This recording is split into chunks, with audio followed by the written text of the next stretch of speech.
Mabuhay! I'm Ellie, your travel agent from Star Travels, where we help tourists to travel smart with best quality of service. Here is our sample of itinerary and costing in your Laguna tour. Now let me introduce your destination for your trip, Laguna, the resort capital of the Philippines. Laguna is a province in Calabarzon region of the island of Luzon in the Philippines. It is one of the most progressive, historical, and cultural province in the Philippines. Laguna is also another frequent tourist destination since it is not far from Metro Manila. Los Baños is abundant on hot spring resorts, and Calamba is another important location as Jose Rizal's hometown, and also has its share of resorts in Pagsanghan. Just as the provincial capital Santa Cruz, Laguna is hometown of frequent Pagsanghan Falls. Before I continue with our destination in 3 days and 2 nights trip in Laguna, we should not forget that COVID-19 are still ongoing.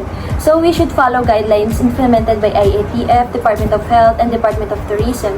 As presented here, Laguna is on Alert Level 1. As mentioned, Alert Level 1 travelers within and between zones are allowed.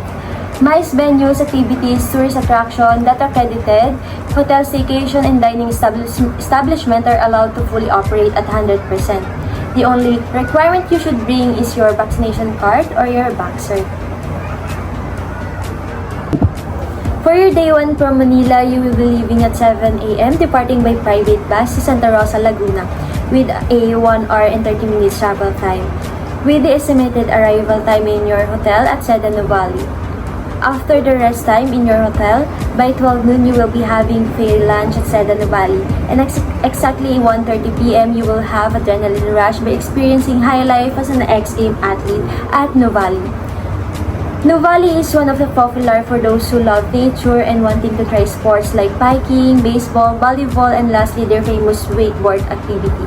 And after that you will have dinner, and that will be the end of your day 1. For your day 2, we will start with your breakfast at 7 a.m. inside the Valley, and we'll go to Rizal Shrine Museum at exactly 8:30 a.m. And before we have your water activity and trekking, we will pass through the City of Seven Lake at estimated time of 9:30 a.m. And we will travel for about 1 hour and 20 minutes to Pagsanghan Falls, where we will start our first adrenaline rush. For the day after that, exactly 12 noon, you will have your Buddha flight lunch at Briggs Hideout Resto in Luisiana, Laguna. Before we continue our trekking and waterfalls shower at exactly 1:20 p.m. From the beauty of Talay Falls, we will be trekking to majestic Hidden Falls, to the longest waterfalls in Laguna, the Hulugan Falls. You will be also have the photo off in each falls, and after that long day, we will have a sunset view while having dinner at Marbella, and we will back to your hotel. For our last day, you will start the day by having breakfast at your hotel, and at exactly 8:30 a.m. you will go to Lake Calibato, our last destination for the trip. And at exactly 9:30 a.m. we will go back to your hotel, and at exactly 10 a.m. we will be checking out. Lastly, you will have to ride our private bus to go back here in Manila. I hope you enjoyed this trip. So for our tour costing, group package 3 days and 2 nights for 40 packs. So for our accommodation, we have the Sedano Valley with Falish lodging featuring pre-breakfast plus an outdoor pool, a restaurant and lake views plus free Wi-Fi. The total amount for packs is 10,962 pesos. So our transportation would be the bus. So it is 1,788.37 pesos per pax. So our entrance fee or environmental fee, these rates are subjected to change. So Nuvali wakeboarding 250 pesos per pax, City of Seven Lake 10 pesos per pax, Pagsanghan Falls 270 pesos per pax, Hulugan Falls and Hidden Falls are 50 pesos per pax, Talay Falls is 30 pesos per pax. So our environmental fee is 40 pesos per pax. We have to pay a registration fee of 30 pesos per pax and guide fee for trekking, which is 100 pesos per pax. So Life Best is 70 pesos per pack. So our total for this is 900 pesos. Our food is inside the Nuvali buffet our lunch of 500 pesos per pax, Iponyari dinner 400 pesos per pax, Bricks Hideout Resto 500 pesos per pax, and Maribela Resto for 400 pesos per pax, the total of 1,800. So we have to also pay for local tour guide of 150 pesos and souvenir of 200 pesos. We also have our miscellaneous fee, the contingent fund, so it is 150 pesos. Travel insurance and a personal expense is 100 pesos. So to get our free of charge,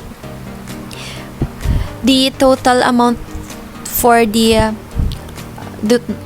tour, we will be multiplying it and dividing it for 40 paying packs. So 16,150.37 times 2 is 32,300.74, dividing it for 40 paying packs, resulting the amount of 807.51 pesos, the amount of our free of charge. So our net per person, we will be adding the total cost and the free of charge, and it will be 16,957.88 pesos. So to get our markup of 25%, the 16,957.88, we will be multiplying it by 0.25. So our markup of 25% will be 4,239.47 pesos. And this 4,239 pesos 0.47, we will be adding it to our net per person. So 16,957.88 plus 4,239.47, our total selling price would be 21,197.35.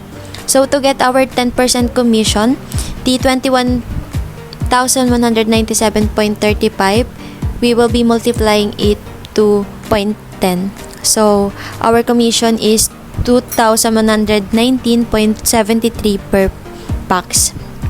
So to get our net to travel agency, we will be deducting the commission of 10% to the selling price, resulting the amount of 19,077.61 pesos.